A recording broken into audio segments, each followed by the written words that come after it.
Start recording. Okay, everybody, today we're going to be talking about vector value functions. This is going to be kind of a mixture of stuff from 9.6 and 9.7. So 9.6 is really where you start working more with specific vectors terminology. I'm just going to go through some of the base terminology that we're going to be applying to what we're doing today. A plane curve is a set of ordered pairs. So really any curve in space, we really call it a planar curve. What's going to happen is once you get into multi, if Carter's still here, once you get into multi, then you're going to start seeing that we are going to have space curves. Space curves end up getting created a lot by vectors. And so this is kind of the introduction to most things. Really in real life, we model them through vectors, which is why I feel like vectors are such an important thing. And we model their position. You know, a lot of the vector work, a lot of these ideas were actually introduced in astronomy, trying to find the location of planets.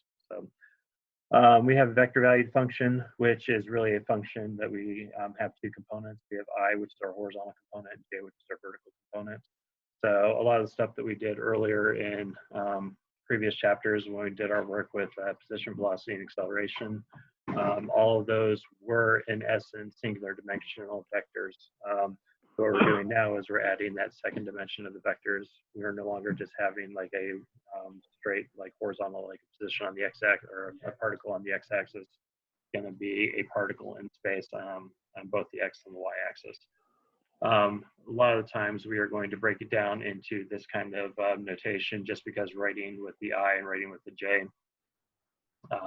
you know, tend to be like the I and the J, you know, based on my handwriting, kind of get messy. Anyway, now where this is important and what you guys should have had together last year, vectors are really forms of parametric equations. So parametric vectors put together. So with vectors and parametrics, they're really one and the same. So apparently my audio is cutting out a little bit. I'm going to pause just a moment and see if I can kick everybody else off of Wi-Fi. Give me 1 second. Okay. So I told you the vector value function can be written in this form or this form. There are other different forms that you could write it as well. One of the ones that is very common, especially in the IB world, is where you write f of t and g of t. So you write it in kind of a vertical format, and that vertical format kind of models matrices because there's a deep connection with what happens with matrices as well as parametrics, as well as, you know, really all of this vectors, matrices, and parametrics all go together very, very well. So, so our parameters, which we call our horizontal component or vertical component, our parameters are usually based off of function and typically. Your voice is cutting off, Mr. Beck. Thank you. Typically, it involves time. So let me do one more thing. Pause the recording. Okay. Then. Yeah, I agree with that, Amit.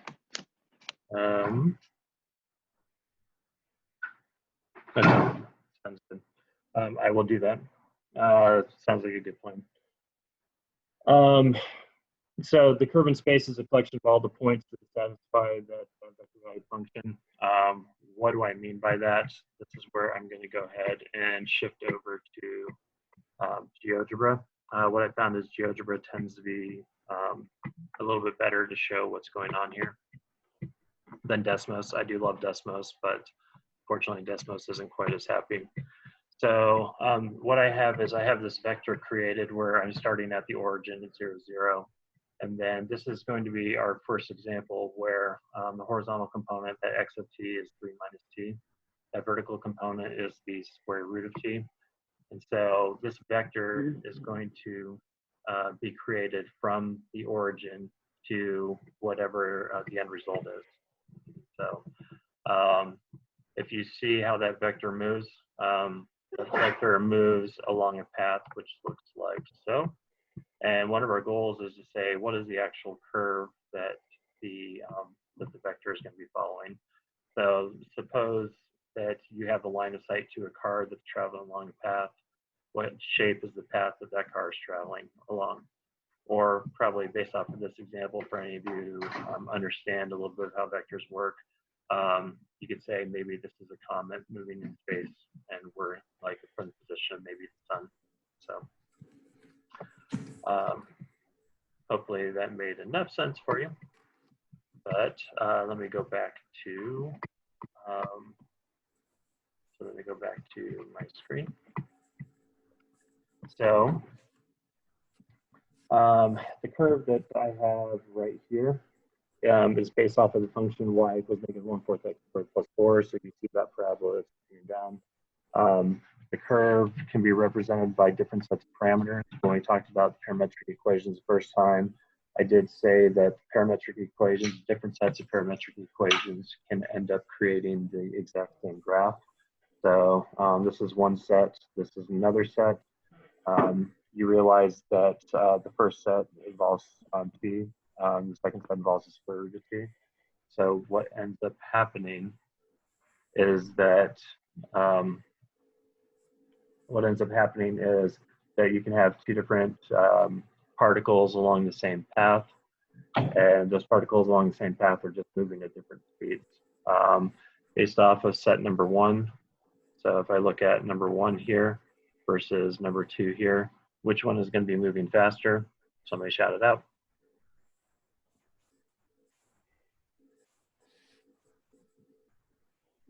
That was dead silence right there. Wait, are we supposed to still be seeing the GeoGrow screen? No, you should be Okay. Yeah, Okay. it's still on that Yeah, screen. that We can't was- see Yeah, anything. I was getting so confused. All right, I clicked share this other screen. So let's try this. Sorry about your confusion. There we There we go. go. That's better. Yeah. Thank you guys. Thank you for working with me during any confusion. So I hit share, apparently it didn't share. So what's happening is, and I was talking about the parabola that you guys are seeing to the right now. So on this parabola to the right, both sets of parametric equations will end up following along that path. Your voice is cutting off, Mr. Beck. Both sets of parametric equations will follow along the same path. And with everybody, or with these parametric equations representing the same path, they will both travel in this direction. As they're both traveling in that direction, what ends up happening is, as time goes on for the first set, time will go in essence faster because the second set is working off of the square root of the original one. So guess what I mean by that is, even though they're following the same path, the first set is going to go significantly faster than the second set will. In fact, the second set will slow down because as that square root function works out, the square root of a larger number it's going to be traveling a heck of a lot slower. Where the first one goes along at time 9, the second one will be stuck at time 3, basically. And then you start saying time 81 versus time 9 of the second set of parametrics. So my goal for you is, can you set a set of planar curves based off of our function below? So with our function below, one of the things that maybe we want to do is establish what do we want our parameter to be. And if you notice, I have x of t. So x of t is 3 minus t, and y of t is the square root of t. Personally, what I like to do is I like to say, is there a way that I can make life as easy for myself as possible? Rather, I can say that my parameter is x equals t, and then solve that for time and plug it back in and place the y, or figure out y. One of the easier things to do is, let's just go ahead and say, what happens if our parameter is y is the square root of t? From there, I can then solve and say t is going to equal y squared. So x will equal 3 minus t, which means x will equal 3 minus y squared. So if I graph the equation x equals 3 minus y squared, the x-intercept is 3, and in essence, this is a negative parabola, which then means opening to the left based off of x, and the coefficient is 1, so down 1, and then down 3, which will put us here and here. So our graph should look something of this nature. Let me undo that so I can have a smoother curve. And I'm sure somebody out there is going, wait a second, I don't feel like that's what it's supposed to show. And that person is right, because based off of the parameter right here, so based off of this parameter, y is never allowed to be a negative value. So even though the entire shape is that parabola, y is never going to have a negative value, so therefore we're going to scratch out the bottom part of this. So now I want to know what is r of 1 and what is r of 4. R of 1, this part is simply just plugging it in. 3 minus 1 is 2, and the square root of 1 is 1.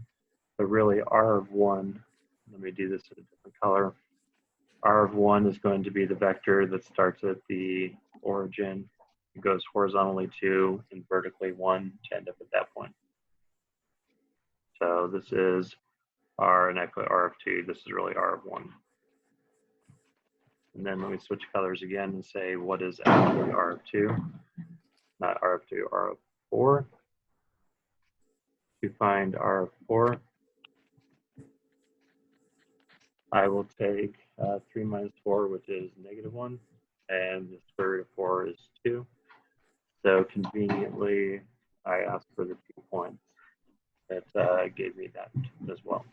So this is r of 4, and this is r of 1. A lot of times we make our vectors so that they're in terms of r, or we write them as in terms of r.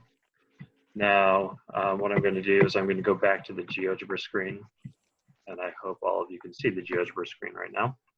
Mm-hmm. And We can. thank you, I appreciate that. So if I want to graph x equals 3 minus y squared, so what we could see as we move this along time, we should see that we should see the vector which will follow along that path. So really the vector is following along the space curve, and it's following along based off of, we can extend time or extend our independent variable. I see my connection's unstable. So we can extend this to a much greater time.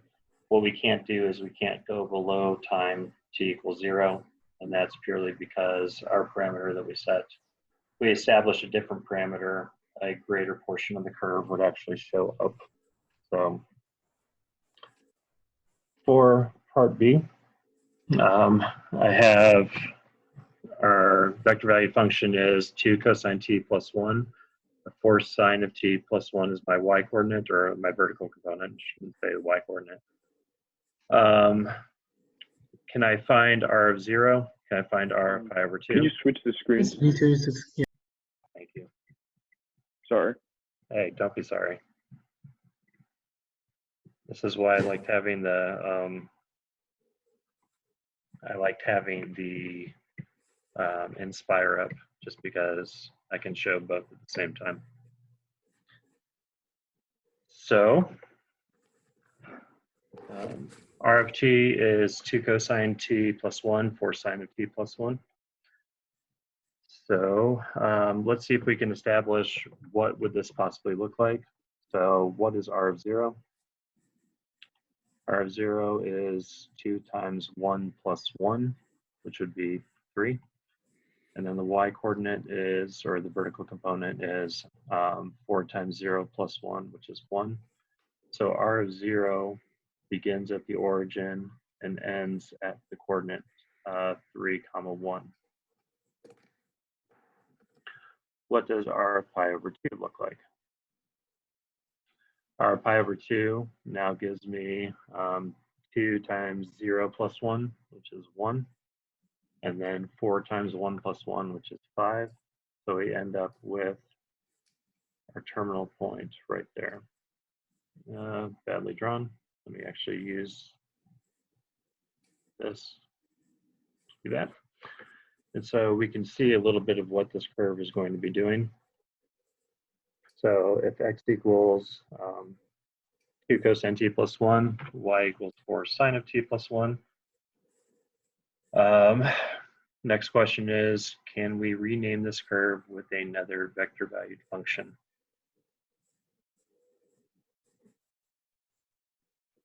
What do we want our parameters to be? And we could choose this, or can we write it as an actual function? I'm actually struggling here at the moment because I am trying to remember what direction I want to take with this problem. So if I subtract 1, we end up with an ellipse.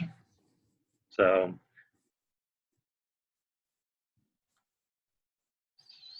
sine squared plus cosine squared equals 1.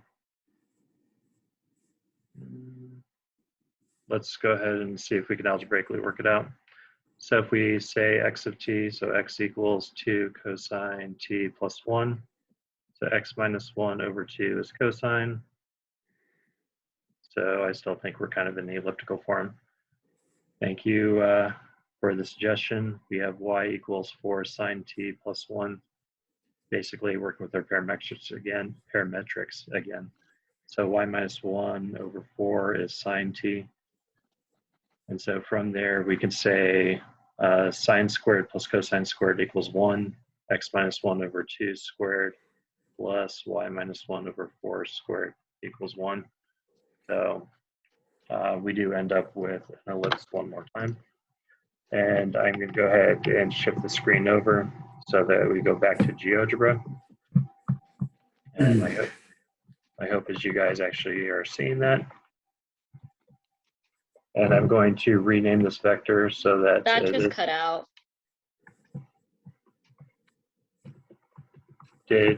Was that my voice or the screen?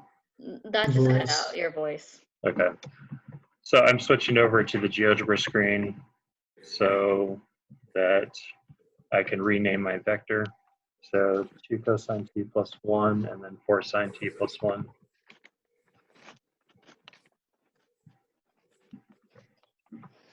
It doesn't like me renaming vectors. Forgot about that. One of my limitations of GeoGebra.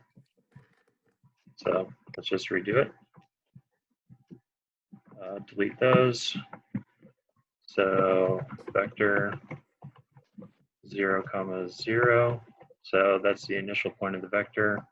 And then the final point of the vector is 2 cosine t plus 1, 4 sine t. And I realize I probably should be putting an a instead of a t.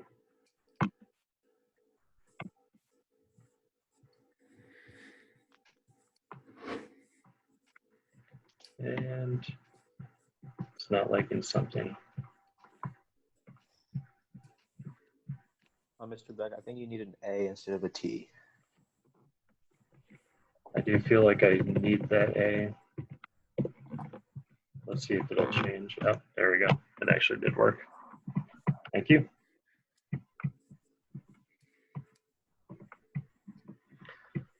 So if we take a look at what's going on, we can see that this is forming that elliptical shape. Now, anybody want to tell me what it looks like the center of this ellipse is? Origin. It's not the origin, believe it or not. 1, 1. The center of this ellipse should be 1, 1, 1. Yeah. So Oh, let's, well, yeah. okay, no worries. All right. So we have x minus 1 squared. Just write it as x minus 1 squared, and then divided by 4. And then plus y minus 1 squared and divided by 16 equals 1. There's our ellipse. So you can see that we're moving along that elliptical path. In this case, based off of my parameters, I should be able to have both a positive and a negative. So my domain is going to be all real numbers. So hopefully that makes sense. If we wanted to draw this in, 1, 1 is going to be our center. Horizontally, we'd go out 2 units. Vertically, we would go out 4 units, 2, 3, 4, and then we can create the ellipse that way. Feel like I drew this poorly, but that's okay. Mr. Beck, you need Yes. to change screens again. Thank you. Someday I'm going to get much better at this. But that day is not today. That day is not today. Today has been it was like nice, and then it got really hectic very quickly. So, and my connection's unstable. Yay. Let's, who put the S plus 10? Oh boy, wonder who could be. Yes. I don't see anything, Mr. Beck. It wasn't me this time, I swear. Definitely not. Wait, what could you be talking about? Hmm. Disable annotations. Rip. Actually, This is censorship. that sounds like an Owen thing. It really does, because I feel like Owen's the person you'd expect to know how to use it. Yes. This is censorship, Mr. Beck. This is censorship. That's right. Wait, That's- now we can't erase it. This is Yeah, let's see. dictatorship. Yes, it is. All right, let's continue on with the notes so this doesn't go on forever. So a lot of the stuff that we did in basic calculus will still apply. Okay, I'm going to give you guys permission to annotate so that you can delete. Actually, I delete.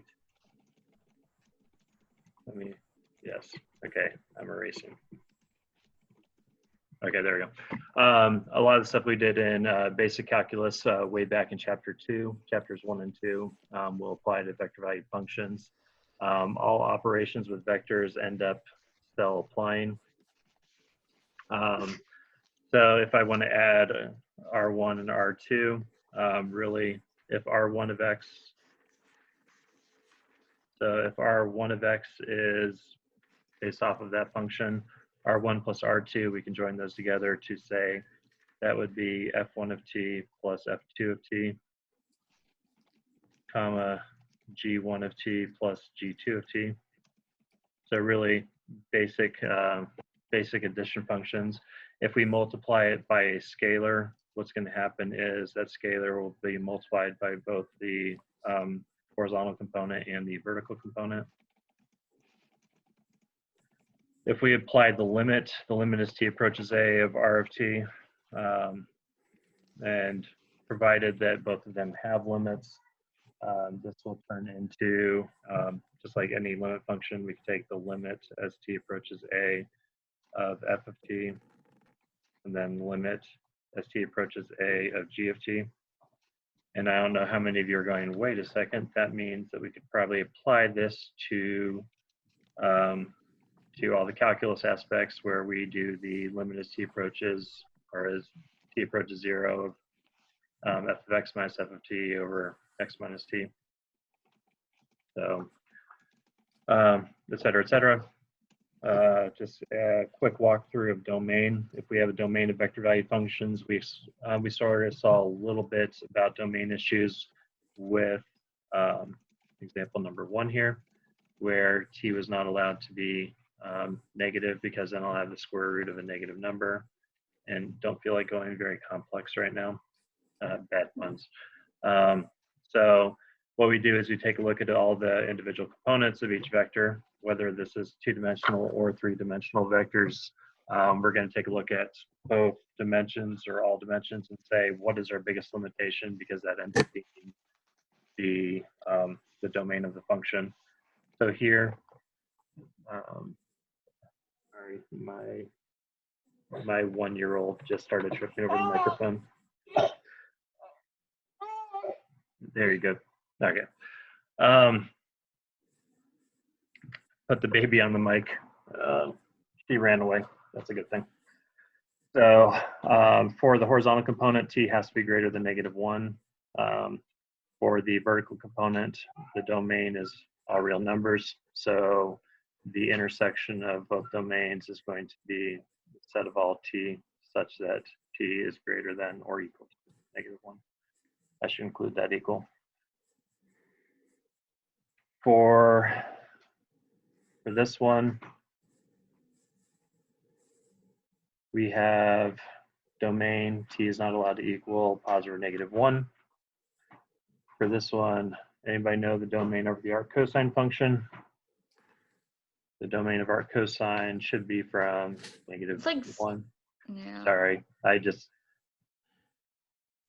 looking at the time, it's we need to finish. So this should be from -1 to 1. So if we solve for t, we should have our domain goes from -2 to 2. So if we splice all of this together, this is, let's do this in interval notation, from -2 to -1, -1 to 1, and then from 1 to 2. So continuity. So based off of continuity, all the continuity rules apply. Let's see. What You're is gonna have to repeat yourself there. It cut out I think again. that was just him saying again, over and over again. Or at least that's what it sounded like to us. okay? Yeah. So continuity rules apply for all the individual functions. And the function is the. This is an example of a polynomial function, and domain of all polynomial functions are all real numbers. This is the domain of the irrational function, so 9 minus t squared has to be greater than or equal to 0, which means that our domain is going to be from -3 to 3, and that domain is going to apply, and that domain, we're continuous along that entire domain, so that domain will apply to all of these functions. Now, when we take a look at the limit of each one, the limit as t approaches 0 of r of t due to the continuity. So because it's continuous, this is really just what is r of 0. And r of 0 is 0, 3. It's hard for me whenever I'm working with vectors, it's hard for me to not think about them as coordinates, but keep in mind that all these vectors are really just, it's a changing arrow. So that changing arrow is going to allow us to, that is basically the strength of the wind. So let's assume that Caroline is, using her, sorry, I was about to go with, I was trying to figure out a good way of building in a joke there. So I was just waiting to see where that one went. Caroline's full of a lot of hot air. Yep, there it is. There we go. So the strength of, never mind. I can see this going nowhere fast. So R of 0 is going to be 0, 3. Basically a strength. We could look at this as magnitude. And we will end up looking at this as magnitude. Moving on. What's the limit as t approaches -3 from the right? If t approaches -3 from the right, that's still within our domain. Therefore, this is really just r of -3. Now, keep in mind it's from the right. So if we take the limit, and I'm kind of running out of space here. If you take the limit of t squared, we will get 9. If you take the limit of the square root of 9 minus t squared, we're going to get 0. Now, what's different about this third one is, can we take an overall limit as t approaches 3? And the answer is, does not exist. And that's because the limit as t approaches 3 from the right side of r of t does not exist. Therefore, the overall limit's not going to exist. So what we can do is we can do one-sided limits. We're just not allowed to do two-sided limits at the end point of a domain. And domain can be t is not equal to -4 on this one. We could do this limit. What is the limit as t approaches infinity of r of t? This is going to be the more interesting one. What's the limit as t approaches infinity of r of t? What happens to the horizontal component? As t approaches infinity, where does that go? Doesn't it go to infinity? That does go to infinity. What does this one do?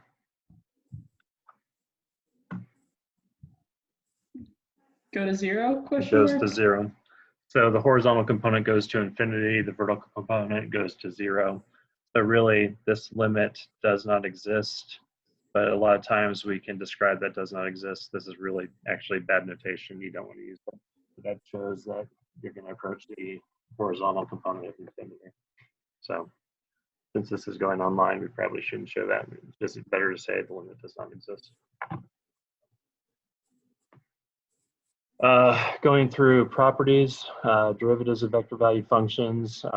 This is where I like to start merging a lot more of the parametrics with like the calculus that we apply. And this is kind of like a preface for a lot of work we're going to be doing 9.8, when we're actually going to be working with velocity, position, velocity, and acceleration of vector value functions of 2 dimensions. So what this means is that if we want to take the derivative of a vector valued function, it's really the horizontal derivatives and the vertical derivatives are done independently. So, and then the second derivative applies piece by piece. So what this means is differentiation does occur component by component. Probably a good thing that today's notes, I have a lot of this written out for us anyway. So all of our derivatives are component by component. Now, r prime is also the vector valued function, is a vector valued function, and will produce a tangent vector. We can actually see that on one of the examples that we're about to do. Properties of derivatives, all properties of base derivatives in like Cartesian coordinates, all of those are still going to apply to vector valued functions. Property number 3, the difference between these is that this w of t is actually a function, where this r of t is a vector. So one of the things to be careful of, so this is a function where this is a vector. And if you notice that if we take a function times a vector, by multiplying them and taking the derivative of it, this allows us to say, hey, the product rule is still going to apply even if we're multiplying a vector and a non-vector together. Does it work with vectors and like 2 vectors? 2 vectors. So this is where the reason why I didn't address it in those properties just yet is, what do we mean by vector multiplication? Okay, It's a very good never mind then. question. No, it's a very good question. What is vector multiplication? So kind of like a throwback to last year or to pre-calculus. Vector multiplication involves 2 different types of multiplication. You have your scalar component, and then you have your directional component. So if you're trying to multiply 2 vectors together, you really want to know, are you doing more of a dot product or are you doing a cross product? So that's why we're not addressing that here, especially because in order for us to do the cross product, we are going to have to set up matrices. When you take the cross product of 2 vectors, what that ends up creating, if Carter were here to listen to it, it creates a vector which is perpendicular, or better called orthogonal, to both of those individual vectors. And so with that orthogonal, you really create an entire 3rd dimension. That 3rd dimension, I wish I could show it effectively. Okay, say hi quickly. I know you want to, Simon. Okay, he's waving, he's not talking. So anyway, you need to give me just a little bit more time, dude. Yeah, I'm grown up with that, and I can know how. Go ahead. Get him a fruit snack, please. No. So we need to use properties of derivatives to find the following. So we are given that R of t is 2e to the t, 5t squared.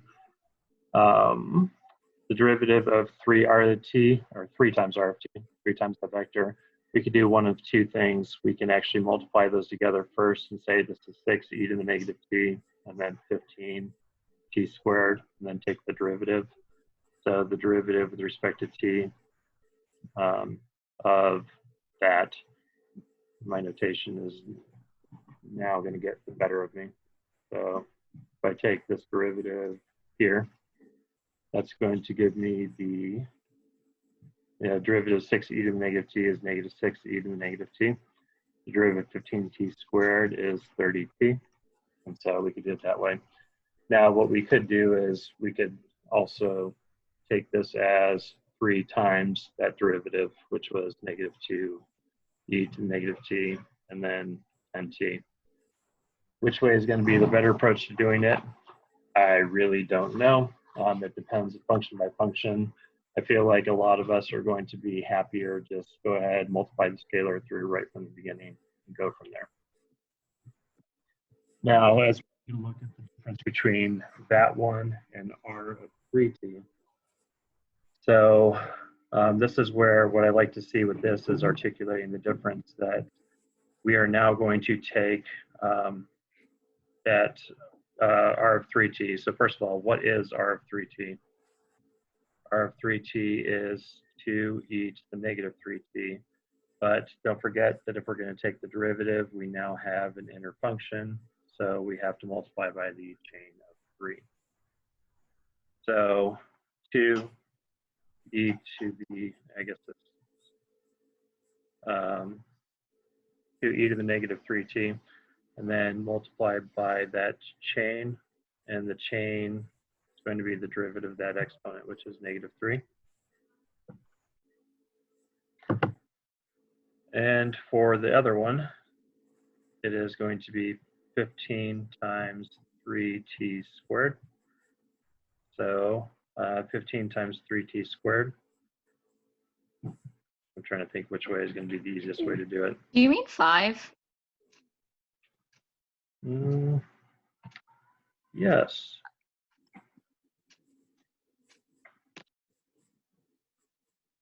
I am in the middle of video conferencing. Please stop asking me questions. Yes, it is 5. So, pardon my distraction on that one. So this is 5 times 3t squared. So, nothing like losing train of thought there. So 5 times 3t squared. We still need to end up multiplying by, sorry, nothing, as I said, I'm being distracted by as I'm herding cats right now. So let's just do it this way. I'm going to restart this. We are going to have to multiply by the chain of 3. What I'm going to do is, let's go ahead and find R of 3t first and then take the derivative. That's 2e to the negative 3t, and then 5 times 3t squared. So 2e to the negative 3t, and then that's 45t. And now when we take the derivative of that, we are going to get negative 6e to the negative 3t, and then that's squared, and then 90t, which, if you notice, is 3 times r prime of 3t. That's what I was going for. And for the person who just asked that question, I've not seen a confirmation on that just yet. I have heard discussions of that. I know that's been online, but that's not confirmed by any means. It honestly make things easier for me based off of you guys, but okay. So thank you for that secondary confirmation. I have not gotten an email about it, or if I have, I just haven't been online. So if you notice how I approach this problem, just to speed things up, to approach this problem, what I tend to do is let's just go ahead, plug in that stuff to the function right away, and then go from there, find the derivative of it written in that form. So with that said, so create a vector valued function which represents the parabola to the right. One of the first things that I'm going to do is say, what is the equation of the parabola? The equation of the parabola, this is a parabola shifted down, but if I notice that my a value is not 1, my a value looks like it's supposed to be 2, let's go ahead and see if we can confirm that up 2, next one would be up 6. Unfortunately, we can't confirm it, so I'm just going to go ahead and say this is going to be y equals 2x squared minus 1. We'll work off of that. So if I decide to make life easy on myself, I'm going to make x based off of parameter of time. We could do something crazy and say x is the square root of t just to make this more complicated, but that actually would not include. Mr. Beck, I don't know if you're like farther away from your microphone or something, but you're definitely getting a bit soft. Not cutting out, but your volume's just lower. Okay, is that better? Yeah. As I was yelling at my daughter to let me actually teach, I moved the microphone away and I didn't realize that it had moved. So thank you for letting me know. Anyway, I could set x as different parameters. I'm going to go ahead and choose the easiest one just because it makes the most sense for the situation we're working in. Based off of whatever you want to do. Sometimes x equals t squared tends to be more effective, but that's going to be a situation by situation. I would only ask you to try to figure out what's going to be most efficient for you. So if x equals t, then we could do a quick substitution and say y would then equal 2t squared minus 1. So we could set our vector valued function, r of t, as t comma 2t squared minus 1. So r of a and r prime of a are shown. We know that r of a equals the vector 0, 1. And so in order for this to be 0, 1, t should equal 0. And then the vertical component is 1. So 2 times 0 minus 1 does give me 1. So r of 0 is what's shown based off of our situation. And r prime, what is r prime of 0 then? Mr. Beck, Yes, 2 Might be times rough. 0 minus 1 is -1. is -1. You are correct. So is this actually going to work for us? Could we do r of 0?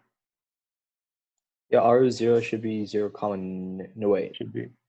Yeah, r of 0 is actually right here. So, Yeah. and it helps if I actually set my r of a correct. Let me change the size of that eraser. R of a, what is the vector for r of a? I love virtual learning, guys.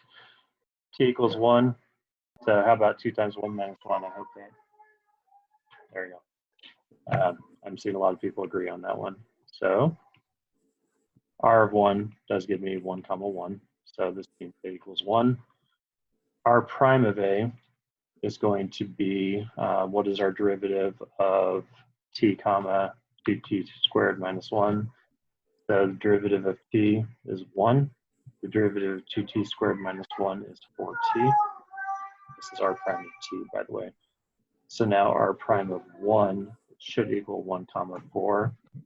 And if you notice this vector, which I'm about to highlight right here, is the vector 1, 4. And since that's a vector 1, 4, if we apply that vector at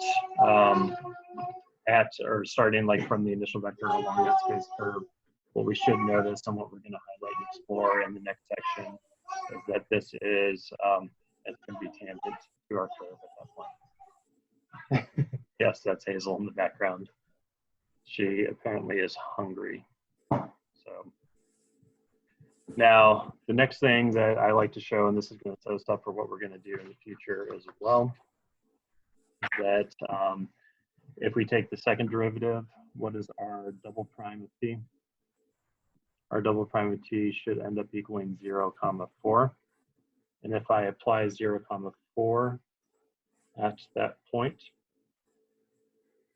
I end up with that vector. And what that vector should actually represent is your acceleration. The first derivative should represent tangency, and then that second derivative represents the acceleration or the movement.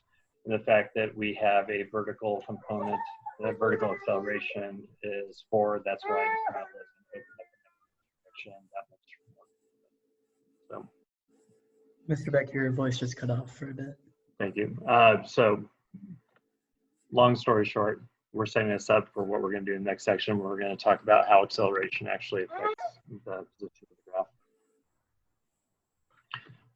So, Yeah, it's still cut out. Could you repeat that one more time? Sorry. Yeah.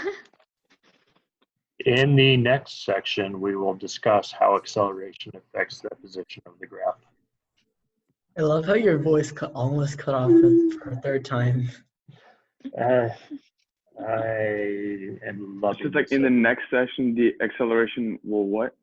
We will see how the acceleration does affect it, and we'll plot all of those together. Okay. Okay. You got it.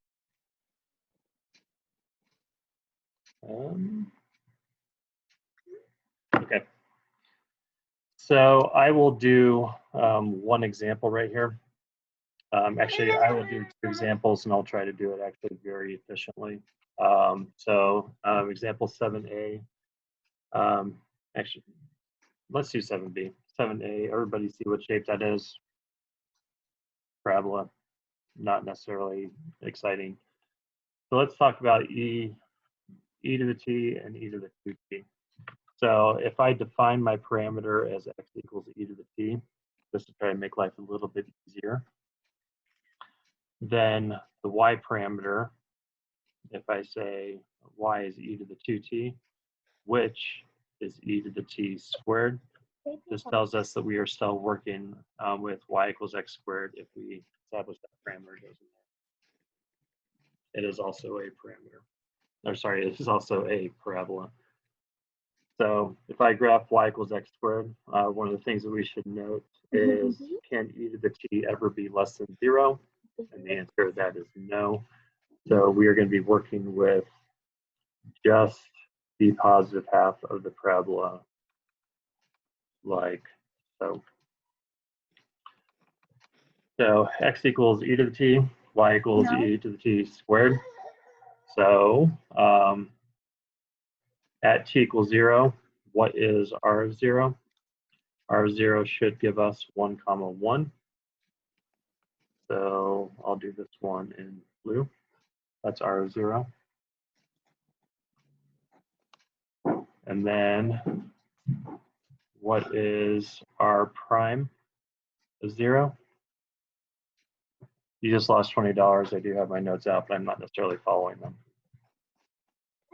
What is r prime of 0? 1,2. R prime of 0 should be e to the t 1,2. to e to the 2t. So that's actually r prime of t. So r prime of 0, thank you, Cos, is 1, 2. So yes, it should. Let's go ahead and highlight that right there. So do it in a different color. What was said is this really should be an open circle because we can never actually be at the origin since e to the negative infinity. E to the negative infinity is still not 0, it's just closer and closer. That is your job, absolutely. So thank you for doing your job. So here is r prime of 0, and this is starting at the point f of 0, g of 0. I know I didn't formally define f and g, just trying to speed things up for us. Now, what is r double prime of t? R double prime of t is spell e to the t and then 4 e to the 2t. So r double prime of 0 is 0, comma 4. So I established 0, comma, not 0, 1, comma 4. So that 1, comma 4, let me do this in another color. This 1, comma 4 is now like, what is it showing us? This is showing the acceleration. And if you notice that we have a much more vertical than horizontal acceleration, that's why the parabola is opening up in the direction that it is and at the speed that it is. So it's moving faster and faster. If we plug this into GeoGebra, I'm not going to go there just so that we can save time. What you should see is like this is R of 0. If we do R of 1, we end up getting a vector which goes up here really, really fast. So R of negative infinity occurs right here, or at least as close to there as possible.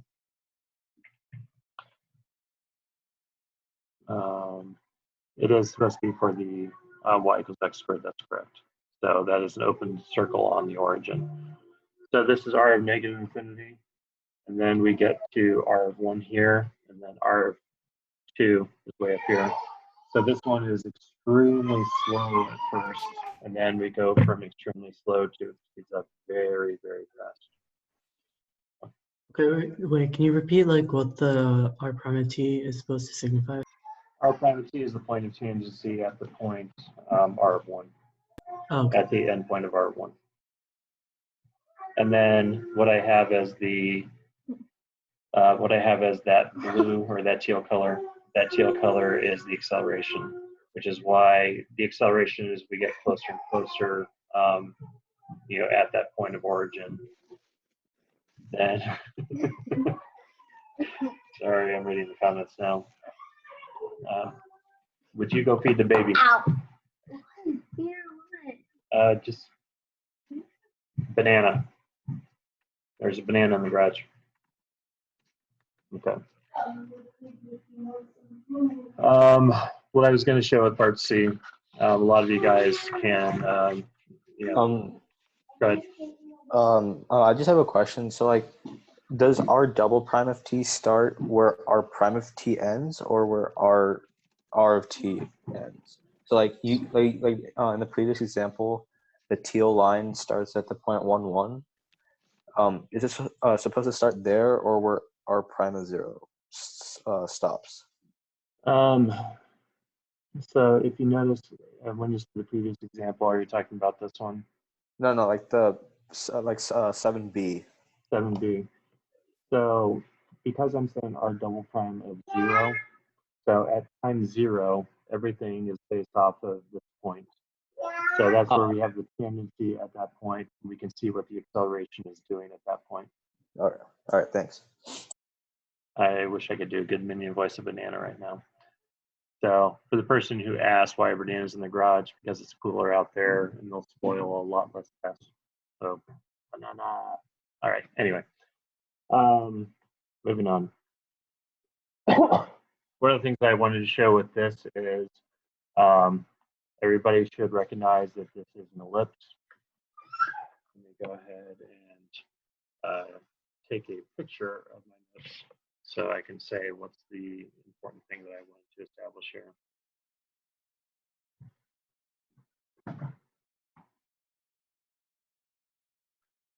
So the important thing that I wanted to establish here is that if we take a look at what's going on with R prime, this is why with parametrics, the orientation of the, like how this ellipse is created is important. We are moving this direction. So this arrow right here, or this vector right here, represents the tangent vector at that point. And what will happen with any circle or any ellipse is the acceleration is always going to be pointing to the center, which this is where centrifugal motion is very, very important. The acceleration is always going to the center, which is why it maintains that constant orientation around that center, or that constant movement around the center.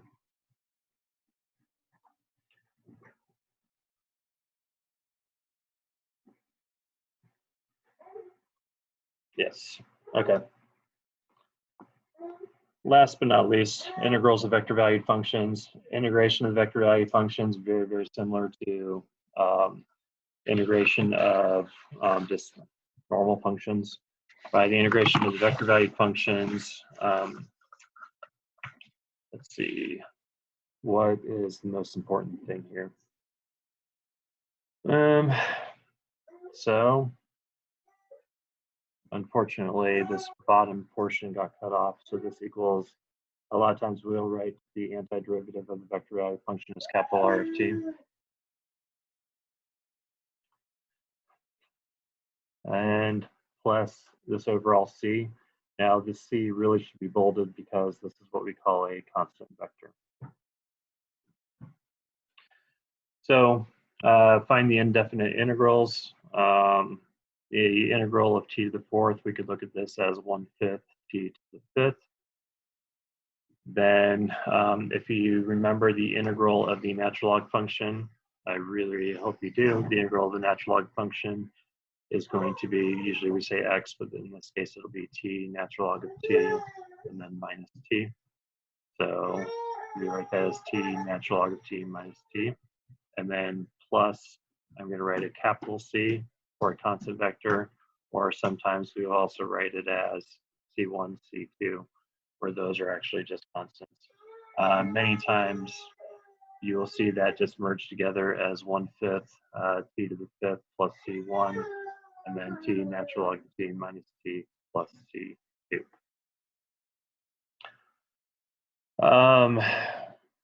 Part B is the same. I have it on my notes to use the inspire. So the integral of each one, if we use the inspire, you negative t over 2. And actually, I don't think this is a hungry baby anymore. I think this is actually a tired baby in the background because it was past nap time. I think that'd be a great idea. Thank you so much. So this one's a positive vertical component. That's because the just the integral of that cosine. Now, if we were going to be doing this, yes, it is on record. If we are going to be doing this by hand, we would use integration by parts. So integration by parts is still a very valid method. Don't forget how to do that because that is still going to be tested, even though it's not on the AP, or even though the AP is simplified this year. And then don't forget plus C1, C2. To evaluate the indefinite integrals, nothing's different. First thing we would do is say the integral of t is 1/2 t squared. The integral of the square root of t, that's t to the 1/2. So it would be t to the 3/2 multiplied by 2/3. And then we are still going from 0 to 1. So this would be 1/2 comma 2/3, and then minus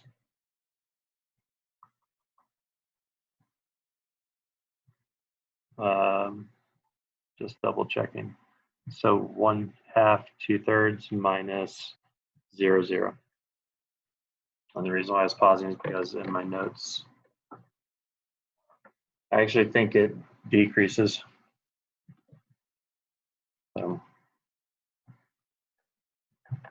So in my notes, I changed that 0 to 1. Like what happens if I change it now is the integral from 0 to 4. If I did this from 0 to 4, actually, let's make this 1 to 4. I'm not sure what my notes did anymore right now. I think it did the same thing. If I went the integral from 1 to 4, it'd be half of 16, which is 8, and 2/3 times 4 to the 3/2. 4 to the 3/2, square root of 4 is 2. 2 cubed is 8, so that would be 8 16/3 minus 1/2 2/3, and then we can simplify that one if we needed to.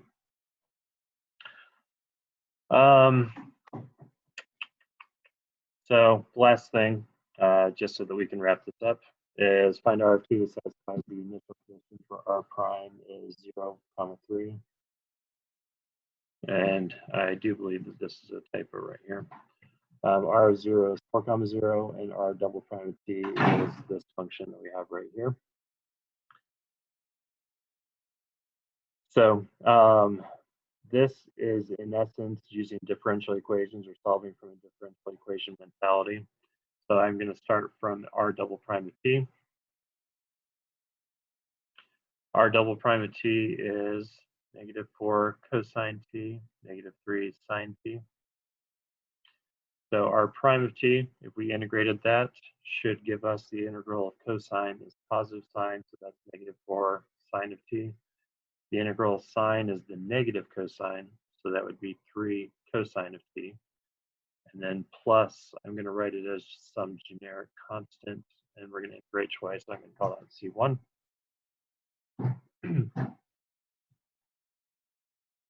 So I do know that my initial condition, R prime of 0, is the vector 0, 3. So R prime of 0 is going to be -4 times sine of 0 is 0. 3 times the cosine of 0 is 3. And then plus this vector. Now this should end up equaling the vector 0, 3. So what that happily means is C1 ends up being the 0, 0 vector, or the 0 vector. And then if I take R of t is now, and I'm going here, R of t, the integral of sine is negative cosine, so this is now 4 cosine of t. The integral of cosine is positive sine, so 3 sine of t. And then plus a secondary vector. We know that R of 0 is 4, 0. Since R of 0 is 4, 0, which I would say sadly means that C2 ends up being 0, 0 as well. So sad. I really need to change the notes so we had something cool. So C2 ends up being the 0, 0 vector as well. So what that means is R of t is just 4 cosine t, 3 sine t. And I think I've covered everything we definitely needed to. So I do thank you for all the people who tuned in all the way to the very end. You guys are amazing people. I'm going to go ahead and pause the recording right now.